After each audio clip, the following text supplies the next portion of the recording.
বলে মন্ত্রিত্ব। ভোটের আগেই কিভাবে ফলাফল প্রকাশ পেল, এটা কিভাবে সম্ভব হলো?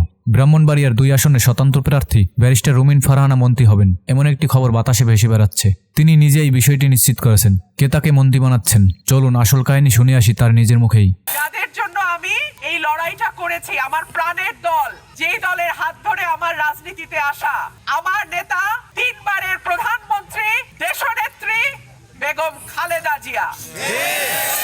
বেগম খালেদা জিয়া আমাকে এই রাজনীতিতে নিয়ে আসছে। বেগম খালেদা জিয়ার ভালোবাসায়, আশ্রয়ে, সহযোগিতায় আমি এতদূর আসছি। আমার মা যেদিন মারা গেছেন সেই দিন আমি বহিষ্কার হয়েছি। আমার মা জীবিত থাকা অবস্থায় আমাকে বহিষ্কার করা যায় নাই। এখন আমার দল আমাকে সকাল বিকাল টেলিফোন করে, বলে মন্ত্রিত্ব দিয়ে দেব, আসনটা ছেড়ে দেন। আমার জান থাকতে, আমার শরীরে 1 বিন্দু রক্ত থাকতে মন্ত্রিত্ব তো দূরের কথা, আমি সারা দুনিয়ার কারোর জন্য, কোনো কিছুর জন্য আমার এই মানুষদের আমি ছাইরা যাব না।